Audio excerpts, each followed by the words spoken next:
Alright, recording started. Yay, awesome. Okay, so how exactly are we gonna do this?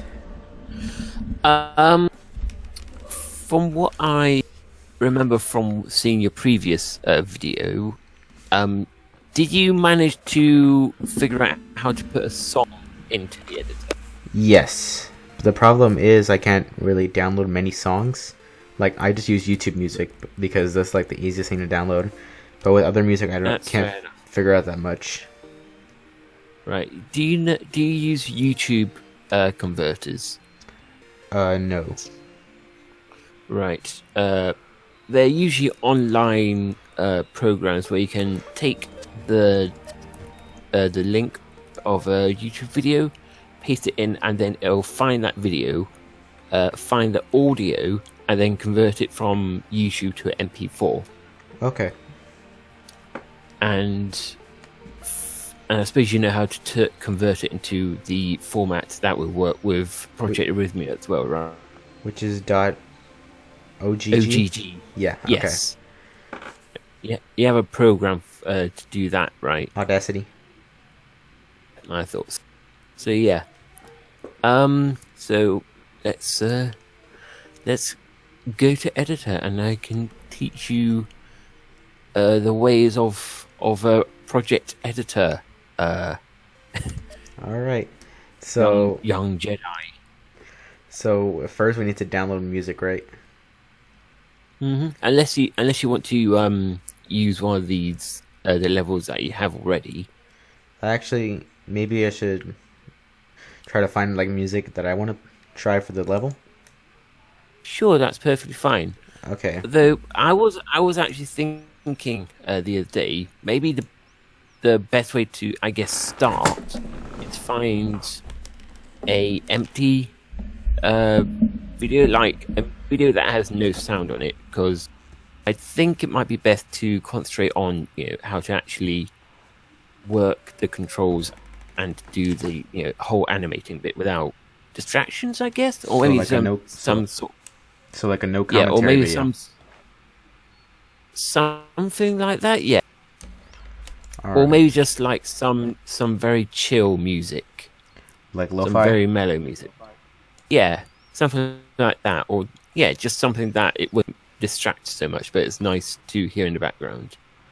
All right. So just search up Project Arrhythmia no commentary editor tutorial like that. No, just a video with no sound at all, as in like absolutely no sound. So Project Arrhythmia video with no sound at all.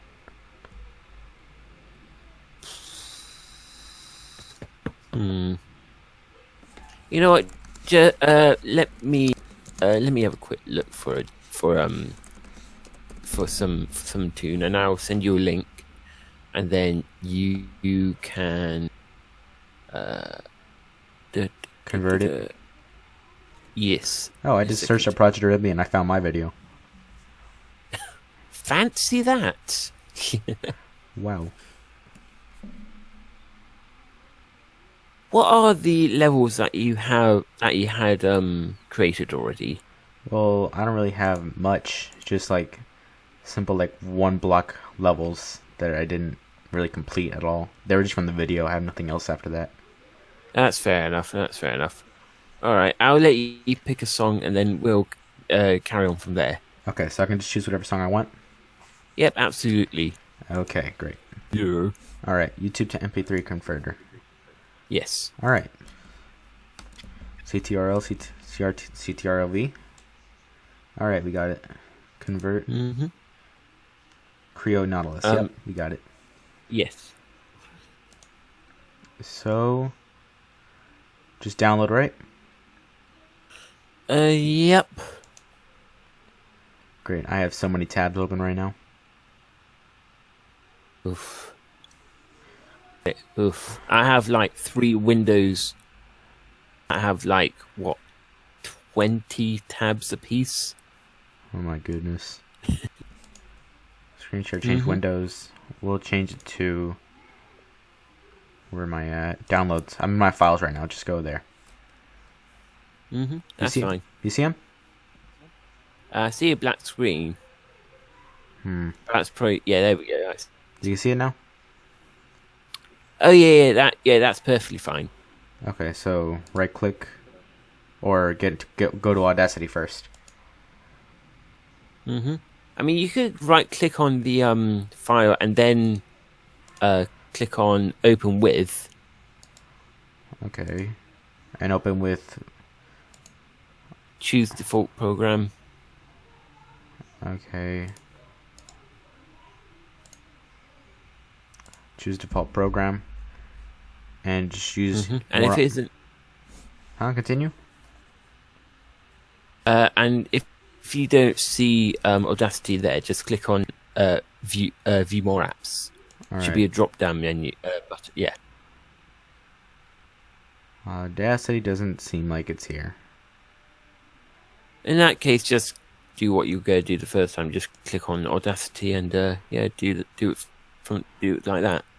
Okay, let me just go to Audacity. Here we go. Let me put screen share. Hold up. Yeah, sure.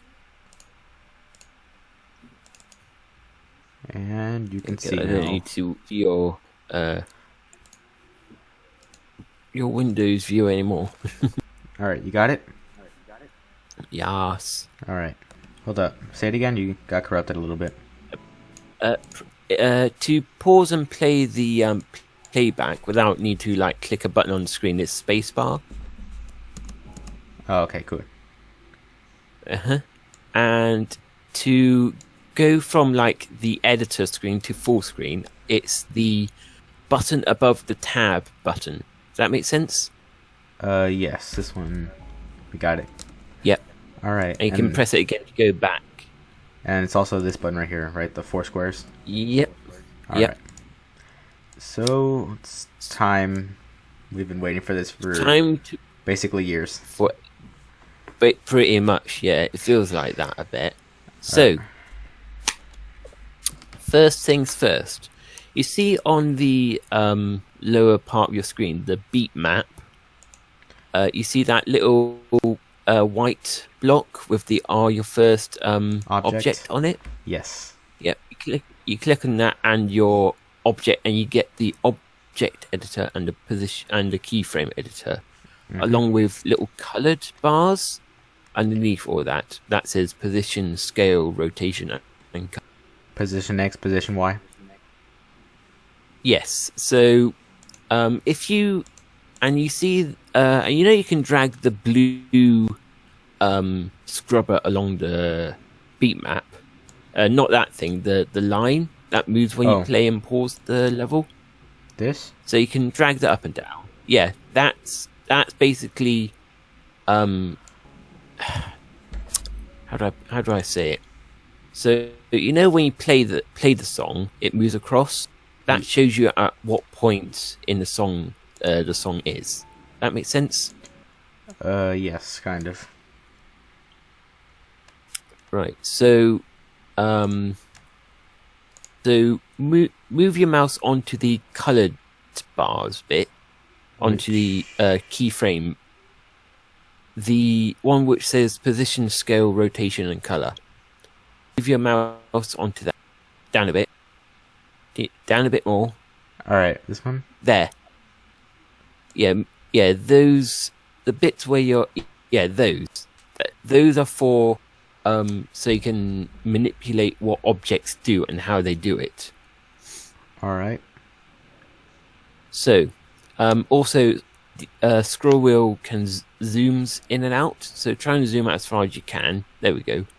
Now, yeah. So if you move the scroll bar across, the scroll bar, not that bit, the scroll bar underneath, but yeah. All right. You see that little white dot? Yep. That's called a keyframe. Move that, click and drag that up and down. Oh, wait. As in, left and right, sorry. Oh. Oh, you have to click it first, then click, Oh, okay. Cool. left and right. And as you're dragging it around, can you see on the bigger beat map, can you see what's happening to the bar? Which bar? The object. Yeah. So pause it a sec. So if you move the dots left and right, and then look at what's happening with the little blue box on the lower beat map. Oh yes. Can you see what's happening? It's like a shorter amount of time. Yeah. So the further you drag it to the left, the shorter amount of time it'll take for that object to move between first keyframe of that object to the keyframe you're moving about. Okay, good. Whenever an object spawns, it spawns at 0, 0, which is the center of the screen. Yeah. So if you wanted it to move a different direction, just put in a random number.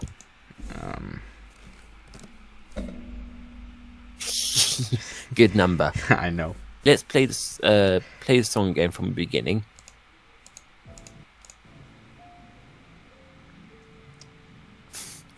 Now the number you set has made it go off screen because 69 is much further than the 10. the size of the play area.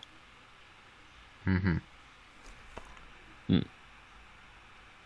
So let's say you wanted to move in more than one direction.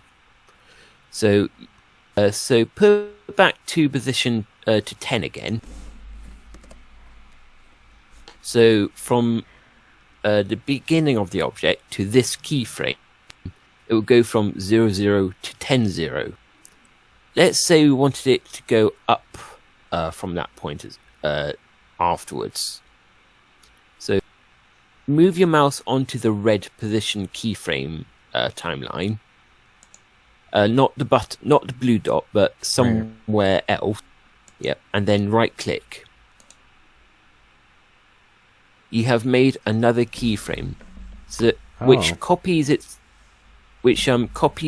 the qualities of the previous keyframe, just so that it doesn't cause any issues. So if you wanted the object to move upwards from the second keyframe to the third one, put a number 10 in the position Y. Good. So let's play the song from the beginning again.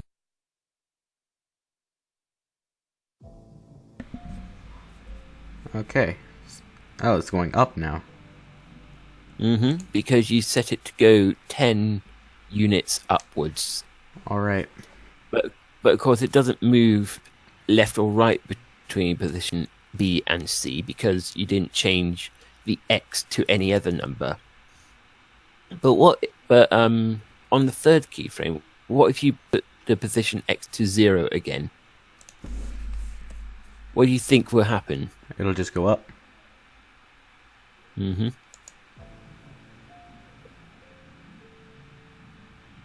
Or will it go sideways? Yeah, because 0, 0, as well as being the center of the screen, it's 0 vertically and 0 horizontally. So if you wanted to go in a straight line forever sideways, you just keep the one position X at 0, and then you just put the other number at any other number you wish. Does that make sense? Repeat it again. Right, so let's see.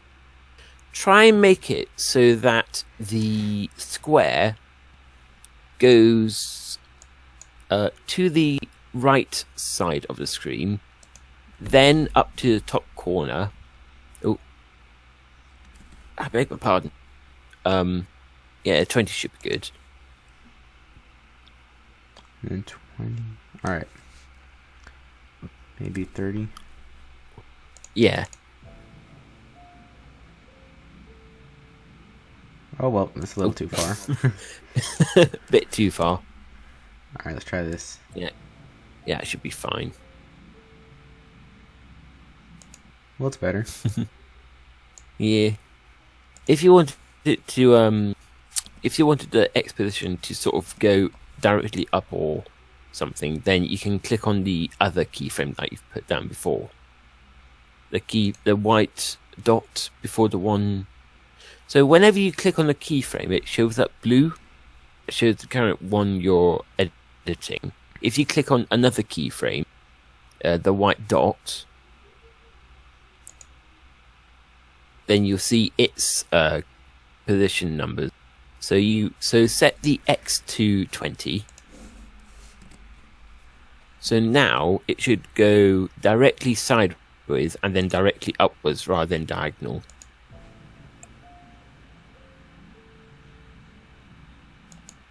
Okay. Okay. Yeah, because you set the third keyframe to 0, 0, right? Yeah. Yeah. So do you think you get the movement bit? Yeah, I get it. Okay, good. The scroll bar to the beginning of the object. The scroll bar at the... Oh. Yeah. Move the scroll bar there. Do you see those? Every object has a keyframe at the beginning.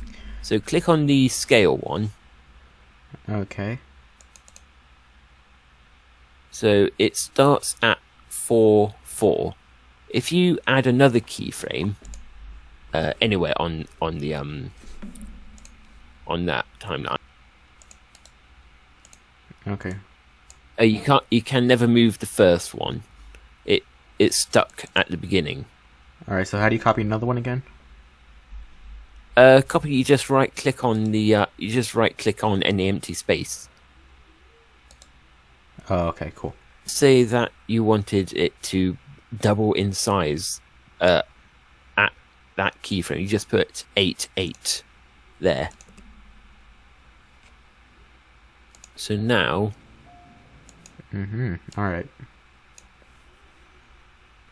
And let's say you wanted to pulsate, you put another keyframe in afterwards.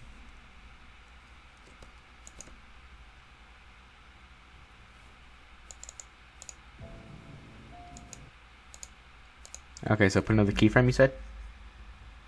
Yep.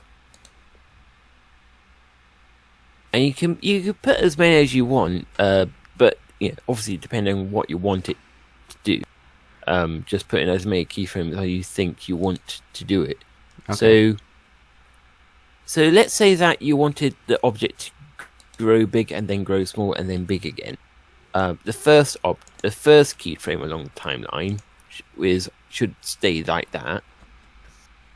Then the second one should be 8, 8 if you want. All right, and then 8, 8, then 4, 4, then 8, 8. Yep. Let's see what happens.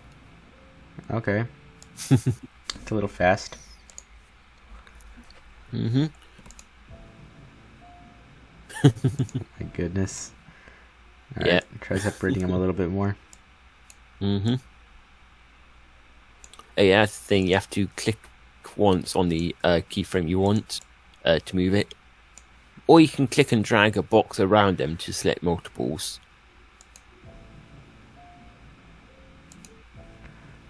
All right. So basically, you have complete control on how you want your objects to move and how you want them to change shape, rotate, or even change color. Okay. And yeah, that's basically what everyone else has been doing on the editor. Really, they've just been manipulating, the size and shape and where they want their objects to move to make their levels. I guess in a way it's like Lego.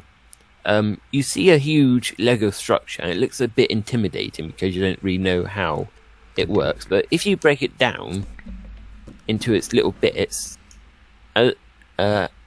when you understand those, the bigger structure doesn't look quite as intimidating. Pretty much, yes. Okay. So, because you move the editor layer scroll bar, it means you move the object to the second layer. Oh, okay. So let's put it back at 1. Yep. 2 objects to screen at the same time. One way you could do it is by clicking the button that says object. So now you've added another object. You can click on it and and you can move it up and down. Okay. Oh, sorry. I mean, yeah. But you see where it says editor bin? Yes, right here. Yeah. If you move that left and right, you'll be able to see the object move up and down on your screen in the beat map. The editor, yeah. Yeah. That makes it so that basically you don't want a object hidden underneath another object, which that wouldn't be good, because it would be very messy. So if you move the editor bin scroll bar just so that the object is one layer below. Oh. Excuse me, you cut it off? If you click on the editor bin and move it so that the object is just below your first object thing. Yeah. Right here. Yeah. So that's easier to edit. Okay. So, what position do you want the second one to be at? Just pick any one. Alright.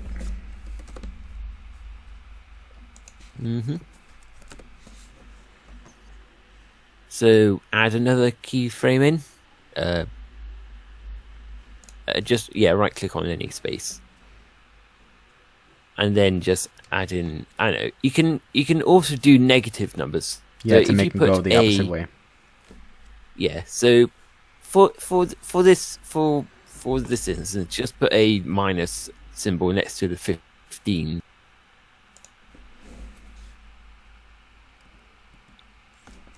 Oh. That should be good. Now just add maybe 1 or 2 more keyframes for that as well.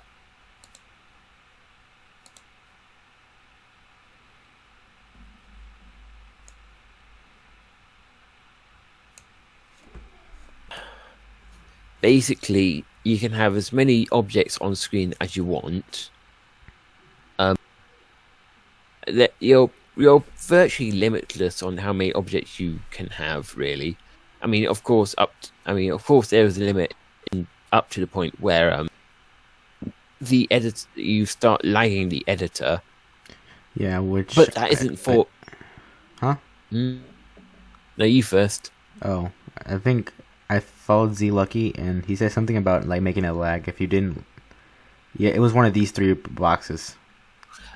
Oh, auto kill. Yeah. So auto kill means that whenever a object gets to the end of its object life, it gets automatically removed from the screen. Okay. Plus, it helps with just keeping it tidy. Okay, that's good. Quickly. Okay.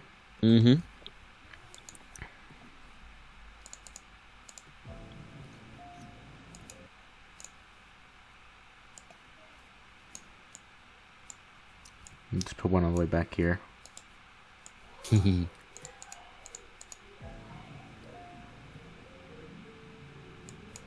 Okay.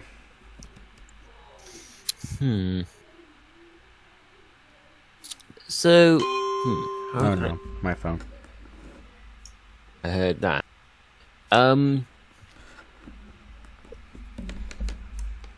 Let's try and make one of the objects sort of move in time with maybe a few seconds of the music. Like, do something like just make it bigger and smaller. Like in the sync of the time to music. Make it. Yeah. They make the size different at the sync of the music. Okay, well, I'm gonna have to turn up my volume. Not for too long. Yeah, that's fine. Not for too long, though. Maybe for like a few seconds or so. just so you can sort of get a idea of, I guess, how to do it in tiny music. Okay, let me try. Let me see. Usually people slow down the playback just so it's easier to tell what should happen.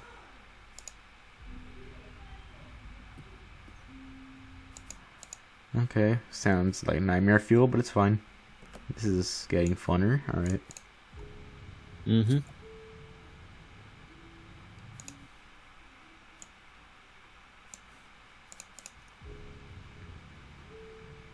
You can also drag the scrubber back and forth as well. You don't have to click the play button each time you want to go back. Okay, we'll move it a little bit there. Don't forget the space bar does the same thing. I don't know. Okay. Let me try it. Mm-hmm. Well, this one didn't really change. I gotta...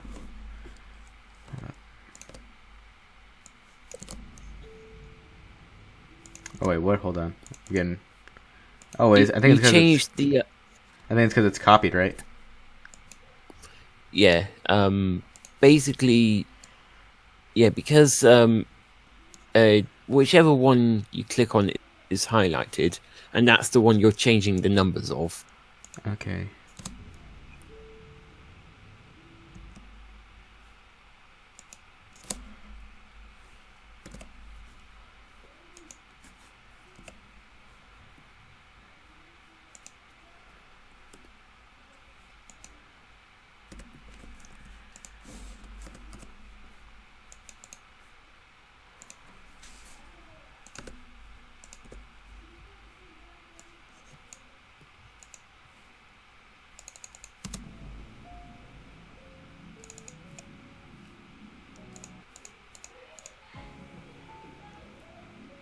Normal speed is at 0.8, right? No, normal speed is at 1. Normal speed is 1.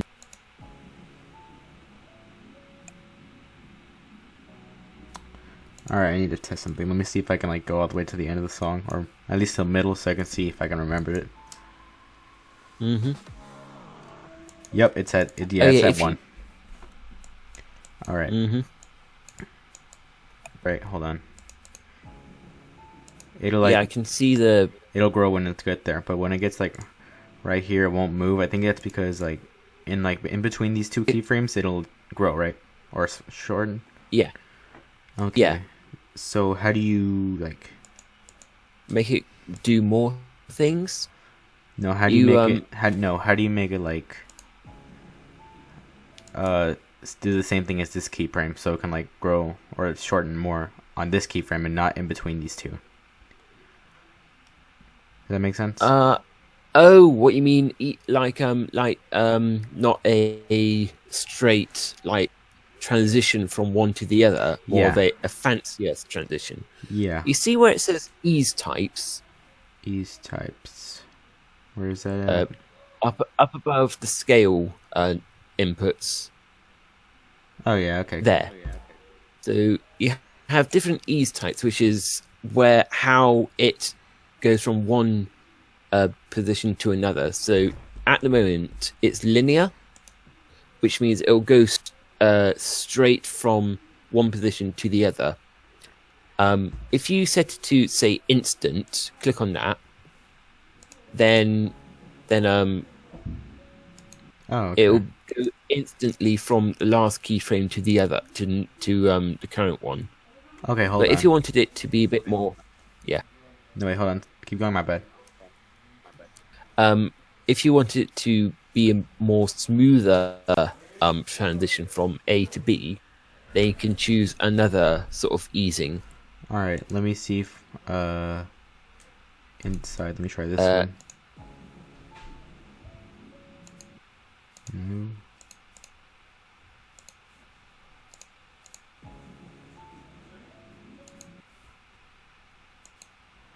Okay. Okay. Let me see this. Let me try to see if I can set the time to like 0.5 or something. Yeah, time is basically how long on the object's timeline it is. So where it is now, which is before.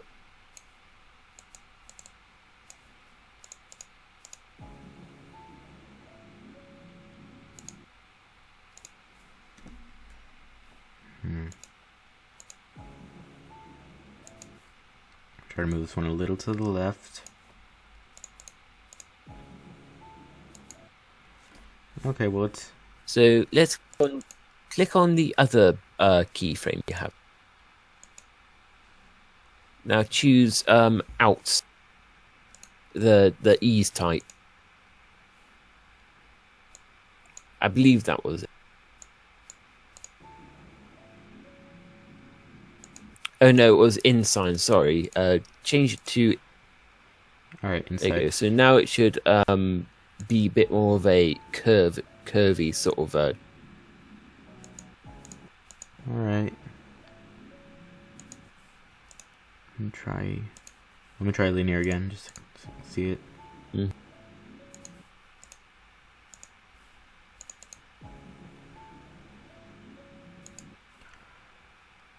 Let me see if I can make a little bit of sync. Yeah.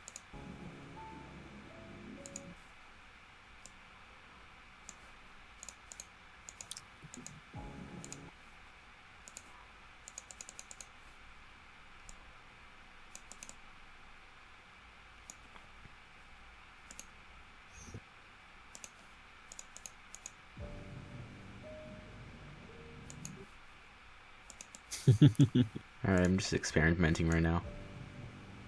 That is perfectly fine. You can do easings with all of the object keyframe and timelines. So, you know the position keyframe. It's going at a constant pace from left to right. You can change that to be instant or whatever else you want it to be. Some sort of easing. Okay, hold on, let me see. Let me try this. Mm. Well, it syncs a little bit. Mm-hmm. Okay, well, you know how I'm like not even a teenager yet, right? Mm-hmm. I'm like 12 years old. You don't sound 12, I have to say. Everybody says that. Okay. I thought you were 16. Mm-hmm. I know. People are at my school already think I failed. No. So I still live with my parents, and they're saying we have to go somewhere, so we might have to cut this short. Maybe continue another day. That is perfectly fine. All right. Well, I hope you enjoyed this. It was good. But yeah, we will carry on. Save it first. Yeah, which is save. Yeah. And now it's saved, so I can quit Click the it main again. menu. Yeah. Quit the main menu. Or just quit game completely if you want. I'll probably play when I get back, or just put Sure. quit the main menu. Yeah. All right. See you later. All right. Bye.